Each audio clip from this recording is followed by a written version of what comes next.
Every animal, bird, and insect has found its place in Africa's vast circle of life. The circle would be complete if it wasn't for one tiny flaw. The king is dead. In just 2 decades, settlers, poachers, and professional hunters almost completely wiped out the entire lion population in this vast wilderness. But one lioness survives. She is the last lioness of Lua. This is her story, and it is told by a man with a dream to see lions back on the plains of Lua. It is a dream that turns into a 6-year journey with many setbacks and disappointments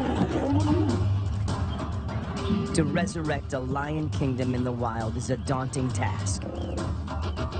It is a story of faith, perseverance, and the remarkable relationship between a man, a lonely lioness, and the desperate struggle to re-establish a pride.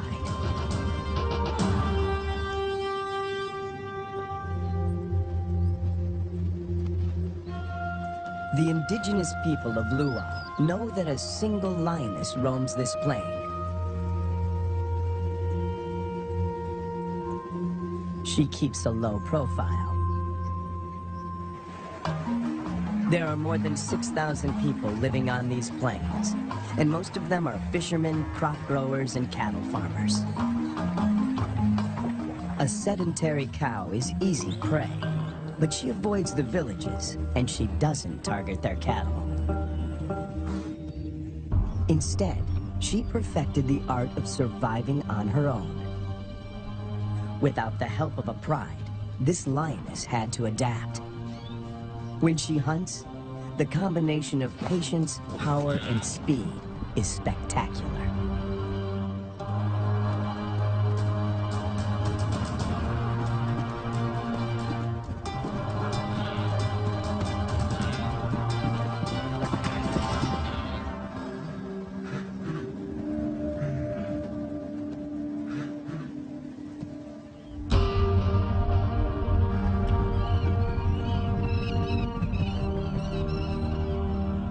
This female is about 6 years old when she steps into the viewfinder of Herbert Brouwer, a wildlife cameraman.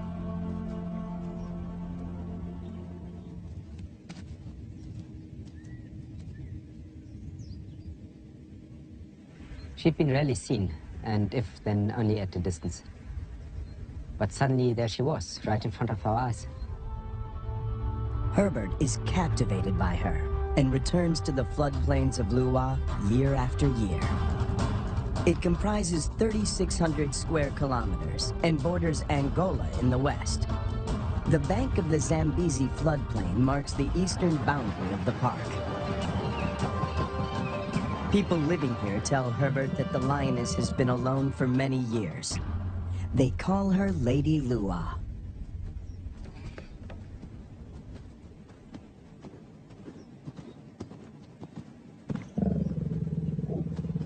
When she rolls for him, a bond develops between them that will have far-reaching consequences. There was one thing, though, that she could not overcome, and that was her isolation. It took me 3 years of filming here on the plains, though, to understand how lonely she really was. At night, she follows Herbert into his camp.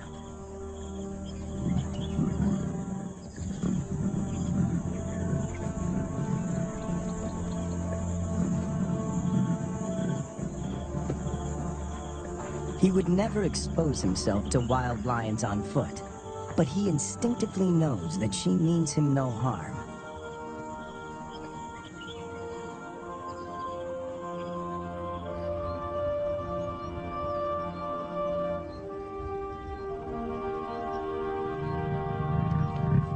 It is true that female lions can survive on their own, but they only thrive as members in a pride.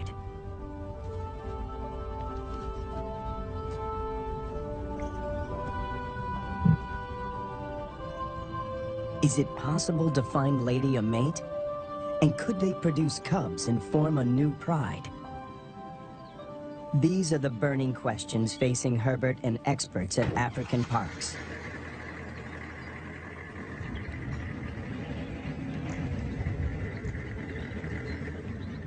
Craig Reed, a manager at African Parks, and veterinarian Dr. Ian Parsons face a dilemma. Reintroducing a full pride of lions into Lua could cause havoc. If one cow is killed or one person attacked, the local population would be up in arms. If they find her a mate, she will hopefully teach him and their cubs to stay away from cattle and people. The project is even more viable if she can transfer her impressive hunting skills. It takes 4 years of detailed planning to get the project off the ground. Lady is now collared to keep track of her movement. The average age of a lion in the wild is 16. She has about 6 years to produce a litter.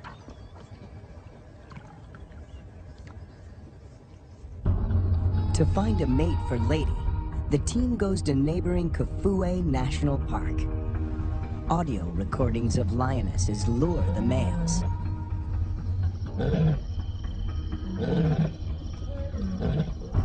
Wildlife vet Dr. Ian Parsons darts 2 males. As a coalition, they stand a better chance to survive the trauma of a translocation. The big question on everyone's mind is whether these 2 males will bond with Lady. If they do bond with her, she might be able to teach them how to keep a low profile and avoid the villages.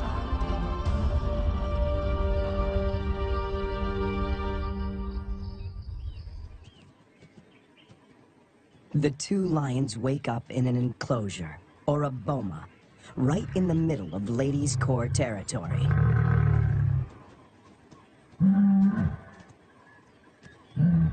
One of the males is 3 years old, the other a bit younger. Lady is almost 8 years their senior.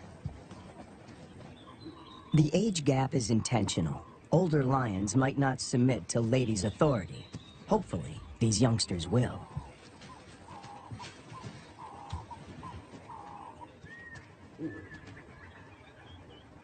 This is the first time in years that Lady has set eyes on her own kind. She keeps watch as the 2 males familiarize themselves with their new home. The first piece of the puzzle falls into place. But then, disaster strikes. On the 5th day in the boma, they escape. Finding themselves in a strange environment, they could take fright and bolt. To Herbert's relief, he finds them a few hundred meters from the enclosure. Lady's response is odd. She rolls to show them she is not a threat, but she doesn't approach them. The males are aware they are in her territory. Everything is new. It's going to take time to adjust. Before she leaves, Lady marks the territory with her urine. It's a strong message. She's the landowner. They are the squatters.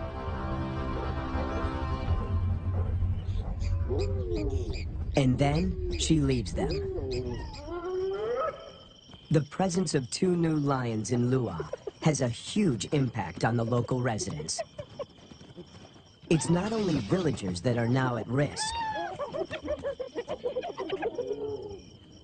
The arrival of the 2 lions jeopardizes the hyena's position of power.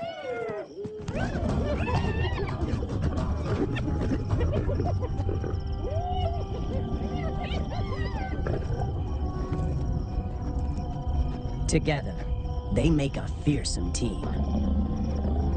Only the younger of the 2 wears a collar, as they are almost never apart. The acid test is to see whether they will mate with Lady or leave her to seek other females. It's a precarious start, but the journey has begun.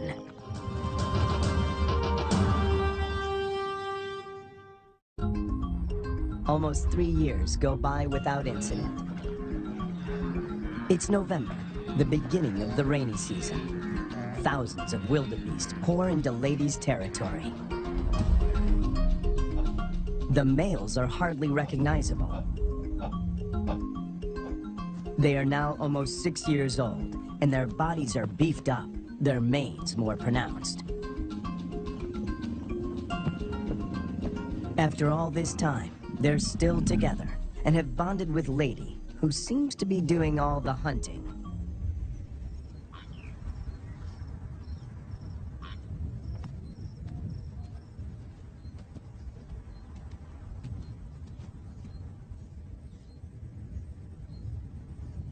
She targets wildebeest, almost twice her size.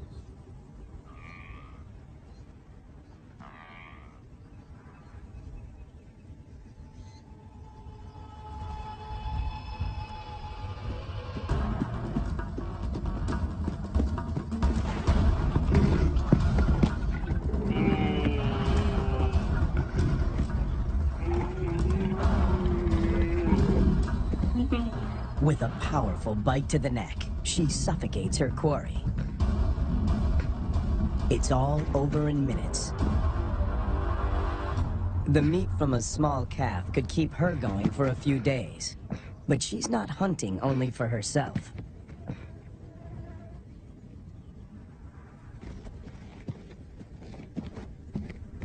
As the most experienced hunter in this trio, she is happy to share her kill.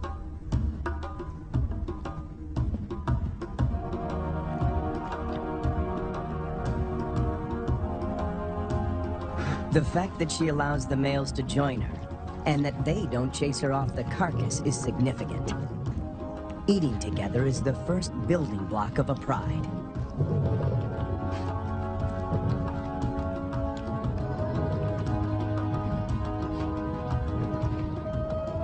Her reward is companionship.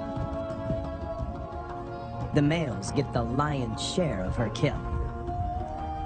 They gorge themselves and can eat up to 1/4 of their own weight in one sitting.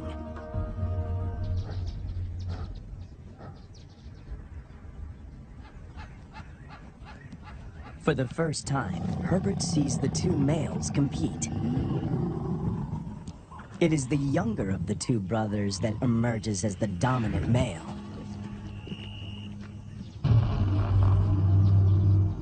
He's the one that follows her when she's in estrus.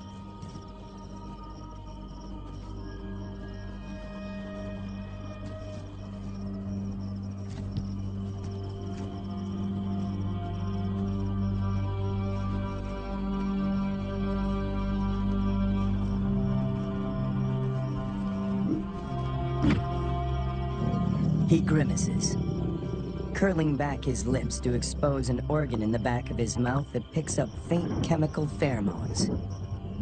He can smell that she's in heat.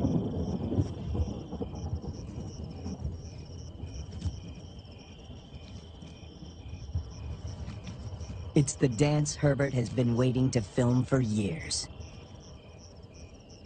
The brother watches from the sidelines. Lady stays receptive for several days and copulates frequently. Both males stick to her like glue. They won't fight over her. As members of the same coalition, they come to a gentleman's agreement. If the dominant brother tires, the other might get a chance to mate as well. Now she rolls, not to greet Herbert, but in submission.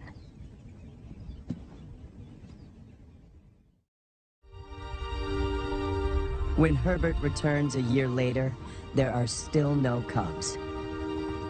It's a huge disappointment.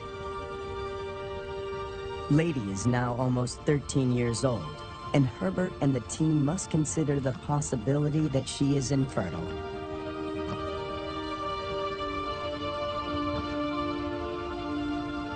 If that's the case, the males might leave her and start roaming, looking for other females to propagate their bloodline. And that will bring them in direct contact with villagers.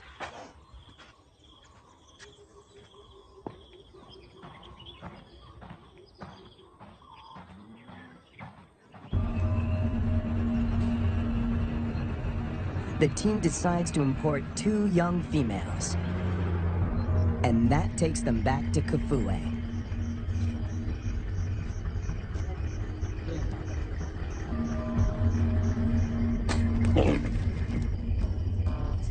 Again, the team faces a dilemma.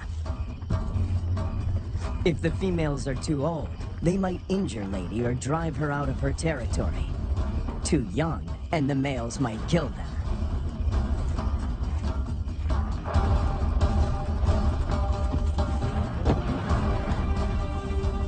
Dr. Ian Parsons oversees the translocation. We need some water just to keep them cool while we're traveling. Alright, antidote. That's not very fast acting. It takes about 15 minutes to work.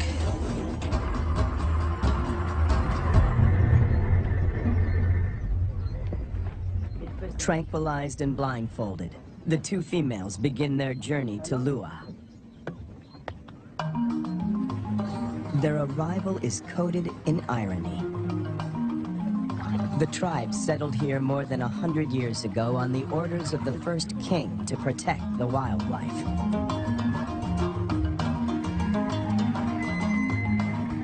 But many of them have never seen a lion. And yet lions have always played an important part in the biodiversity of Lua. African Parks aims to restore the imbalance. But this is only possible if Lady remains the central character. She has to teach the new arrivals the lay of the land, and teach them to keep away from villages. The question now is whether she can transfer these skills in time. The 2 lionesses are collared with radio transmitters before being released into the enclosure.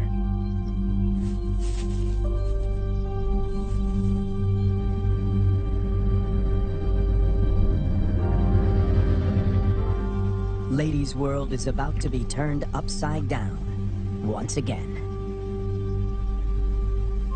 To Herbert, she seems sad and confused. She turns her back on the boma and heads north.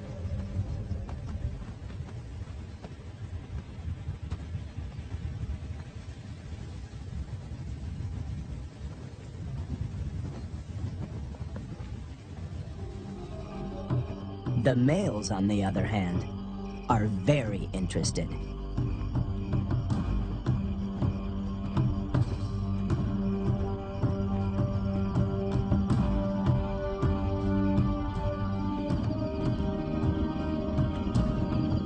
These 2 lionesses are barely 20 months old and still cub-like.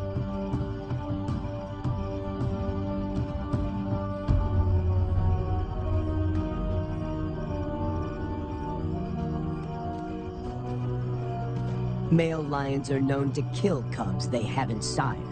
No one knows how this will play out.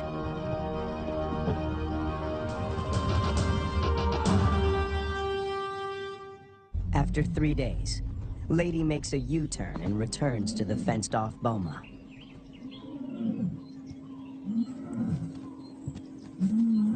The 2 young females respond to her calls.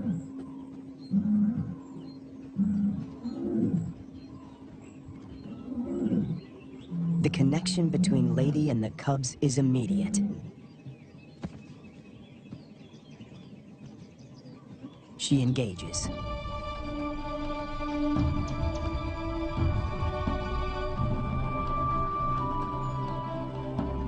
Cats are vulnerable when they expose their undersides. When they roll, they express submissiveness.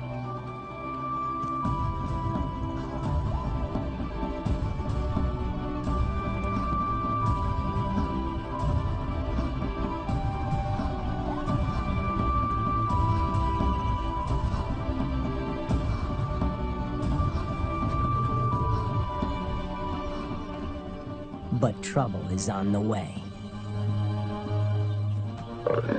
Lady's body posture changes. She knows that the males could attack these new residents.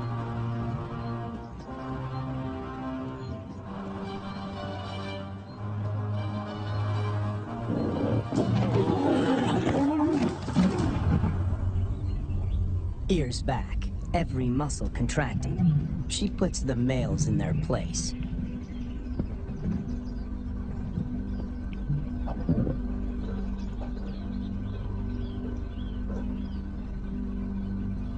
Four cats now crowd her space, after years of solitude.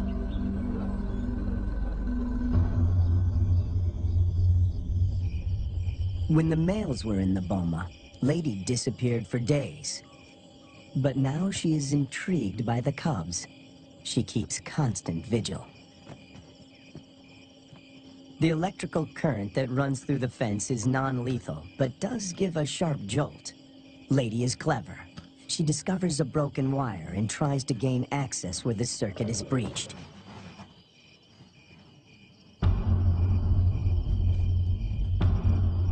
The males are perturbed by the new arrivals. But before they get any ideas, Lady asserts herself. The balance of power might have shifted, but she's still in control.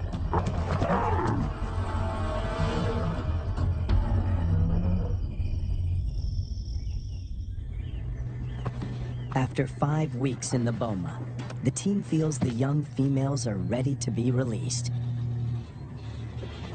Not sure how the males will react, they lure them away with a fresh carcass.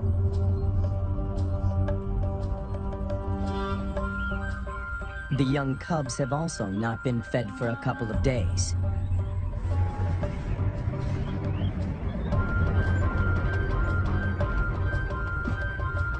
When the gates open, a new chapter begins.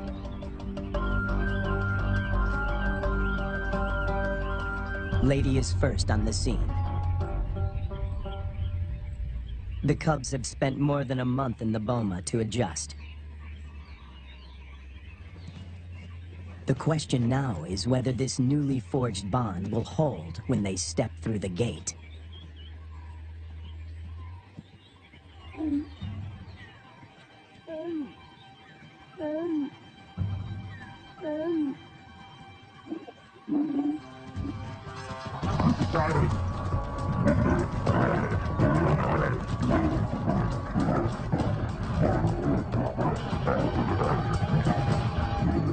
The first encounter turns into a catfight.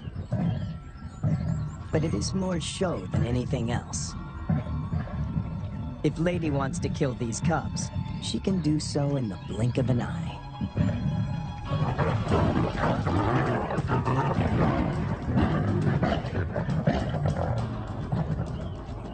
The first contact might seem aggressive, but it plays out according to plan.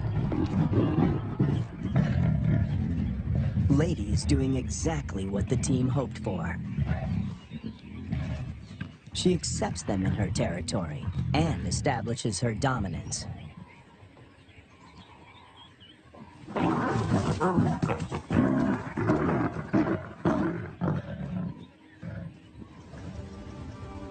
The landscape of Lua now looks very different from the days when Lady followed Herbert to his camp.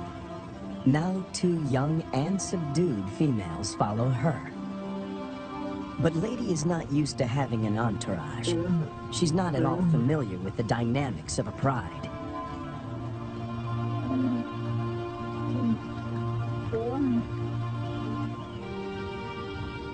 Now that she has her freedom back, she does the unexpected. She abandons them.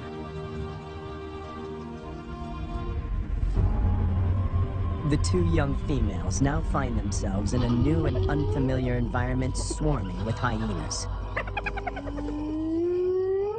Since their release, the young females stick together.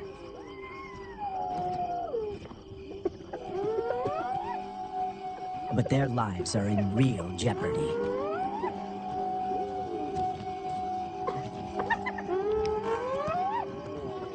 Hyenas can kill lonesome female lions, and tonight, they face a growing mob.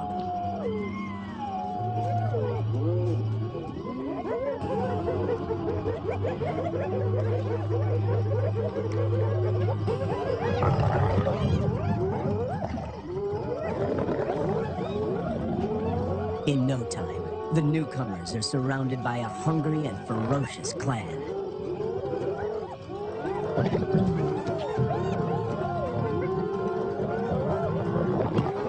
They stand their ground, but the noise attracts a far more dangerous adversary, the males.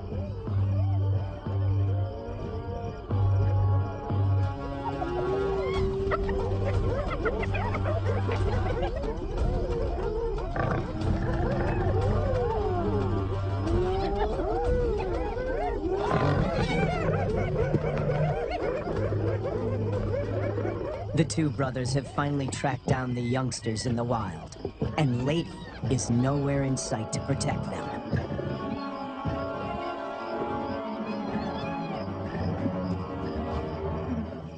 The hyenas know what's good for them. En masse, they retreat.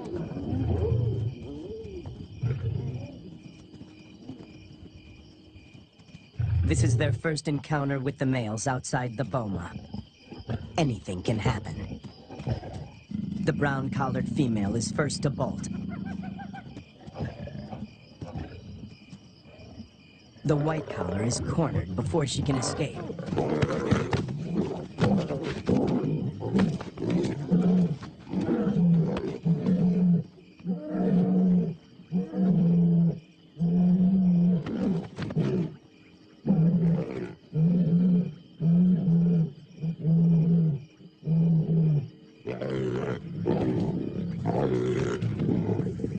Two against one. The odds are not in her favor. But her assertiveness could be her saving grace.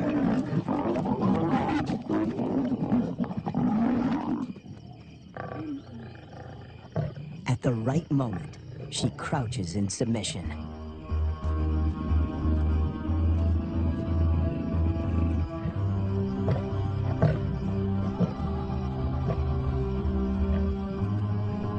The encounter with the males is a frightening experience for both young females. They split up. Separated, they are now more vulnerable. Danger looms for both of them.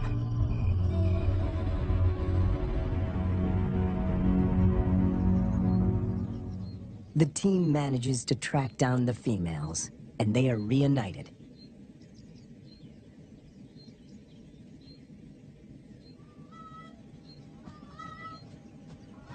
It takes months before they settle down. But little does Herbert know that he is filming them for the last time.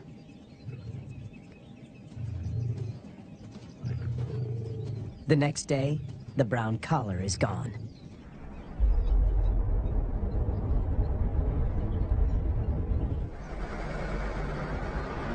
Craig Hay heads up one of the search parties. All eyes are now on finding the brown-collared female. Some of the farmers have seen her in the vicinity. Her life is in real danger. Poaching is rife here. And then, their worst fears are confirmed. It's an air.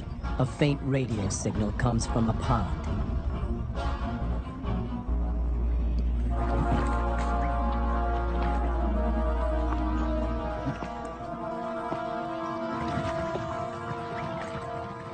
Guys, I got it. It is the brown collar. It's been cut. Yes, it's been cut with a sharp knife. It's a definite cut. You see, so someone found the lion and threw this in. Or killed the lion. Killed the lion and threw this in. The mood is one of despair.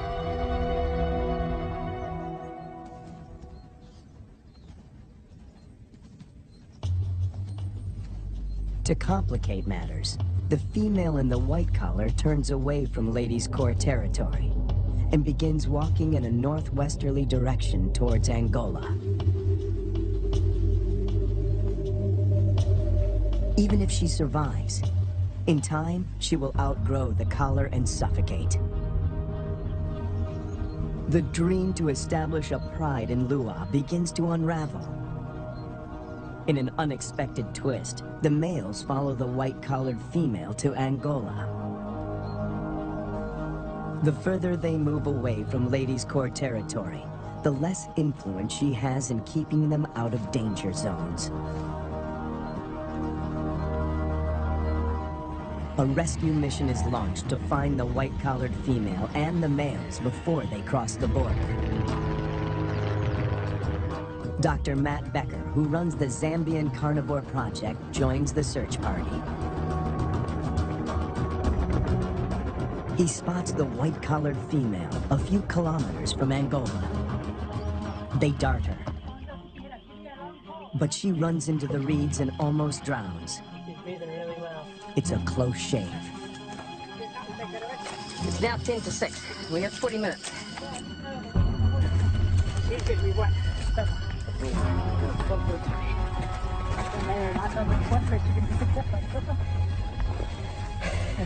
Make sure it doesn't have her nose. It's going to be windy. The rescue mission is tricky.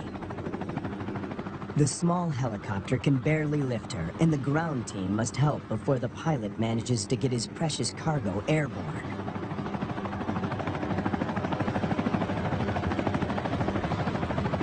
The males have slipped off the radar, and the team hopes they will turn around on their own accord.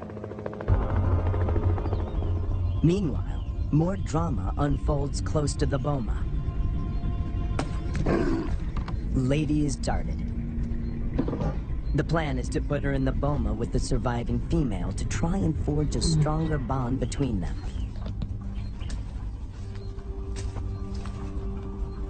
It is the most difficult decision the team has had to make until now. Lady has never been deprived of her freedom. She gets a quick medical checkup and a new collar. The young female, tranquilized, is already in the boma.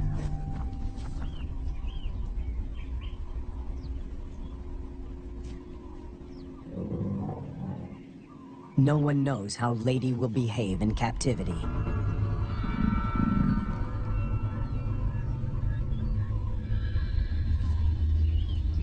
Locked up and frustrated, she could turn violent and kill the youngster. A power struggle is inevitable.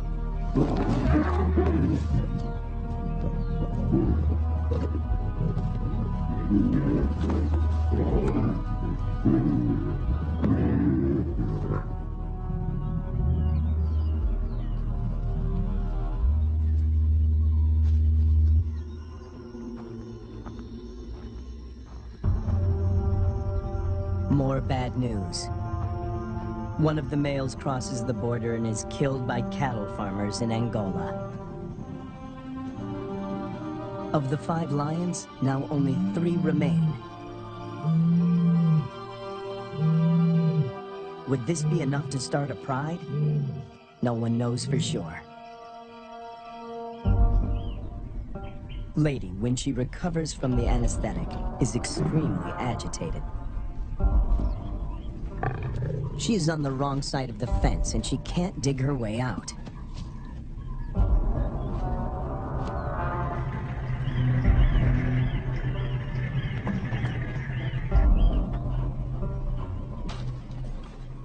The young female, on the other hand, is familiar with the enclosure.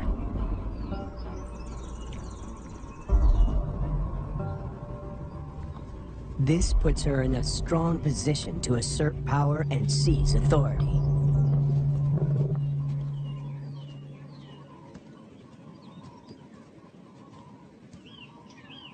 Clearly upset, Lady seeks refuge in a tree. Herbert thinks this elevated position is her attempt to retain control.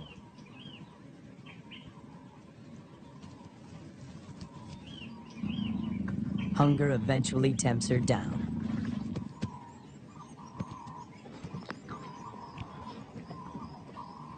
For Herbert, it's difficult to watch.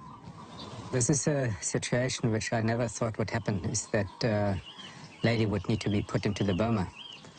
Now, she's been roaming free for all her life, which is probably about 13 years, 14 years, and now she needs to be locked away. It's good, Lady. The tree becomes a central prop in this battle of wits between these two cats.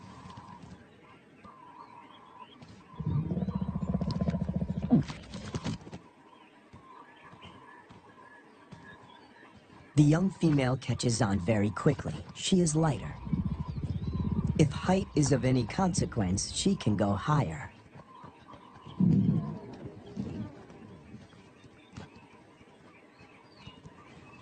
From her elevated position, the young female spots the surviving lion. He is just returning from Angola, alone. It seems as if every breakthrough in this project is shadowed by a new set of problems. The two brothers formed a strong coalition. They made this territory their own and for 4 years managed to stay out of trouble with the villagers. The hope of establishing a new generation of lions now resides with the survivor.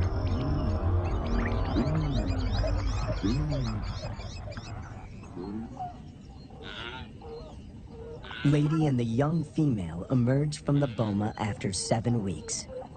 The outcome of the bonding exercise is disappointing. They split up. Lady doesn't want another cat on her tail.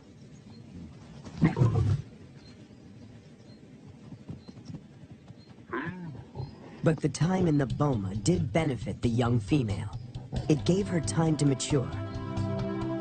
She doesn't see the male as a threat anymore.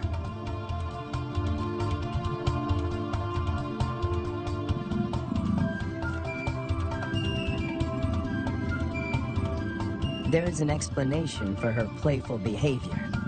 She is an estrus. Lady is excluded from this courting ritual. After all the turns and twists in this complicated plot, she finds herself once more alone.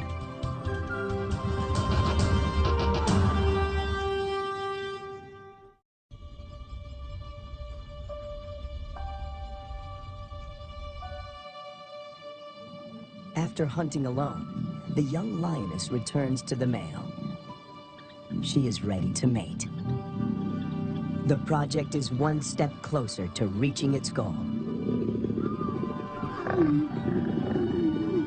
The male will sire the next generation. But what about Lady? Will she be part of this new pride? It somehow seems sad and tragic if she is now excluded. And on cue, she disappears.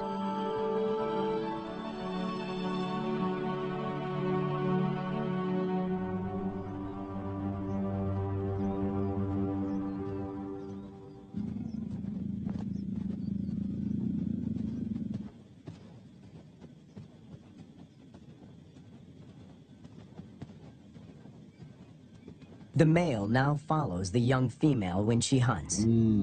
To feed both of them, she must target bigger prey.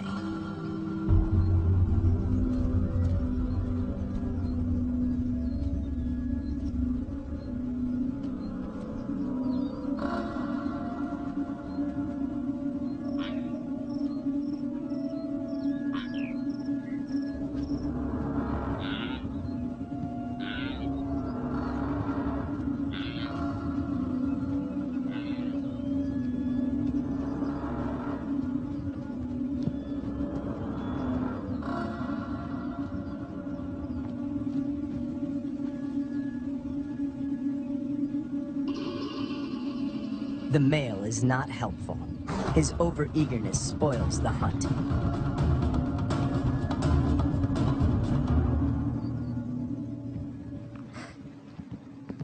Herbert is about to accept that this Regent King and the young female are now the major players in this drama, when Lady suddenly reappears.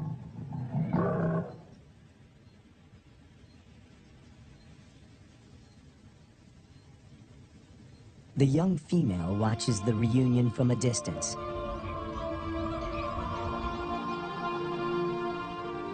Over many years, Herbert and Lady somehow learned to recognize and respect each other's intentions.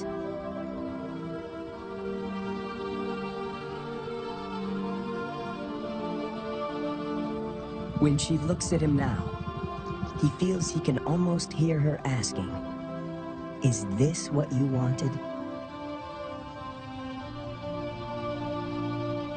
In the presence of the male, Lady lies down with the young female.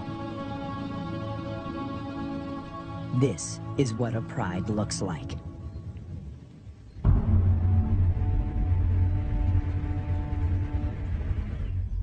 After so many years, all the effort and energy that went into this project seemed to pay off.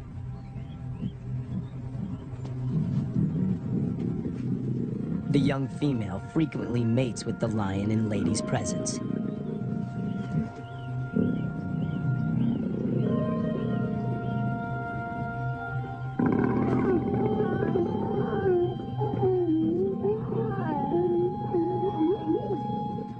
Females are the cornerstone of prides. They form strong bonds and hunt together. The male's instinct is to protect them, and his drive is to breed.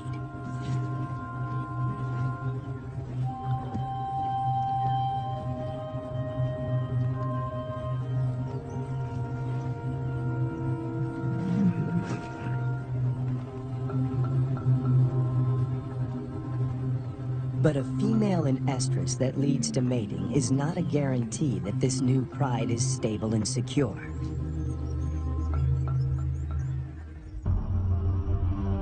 Hunting together is the final test. And then it happens. The young female takes the lead. Lady follows. This is certainly a new development. And the outcome is swift and lethal.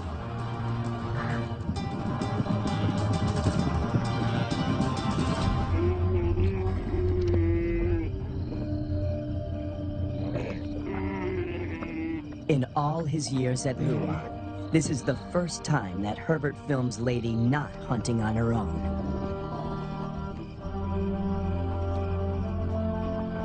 When the male joins them, the circle is complete. The air is full of promise.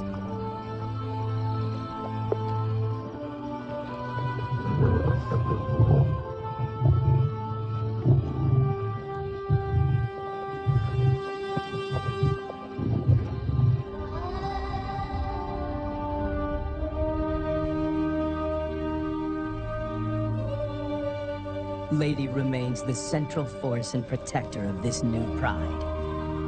She may not give birth to the next Lion King, but she will make sure that he has a kingdom.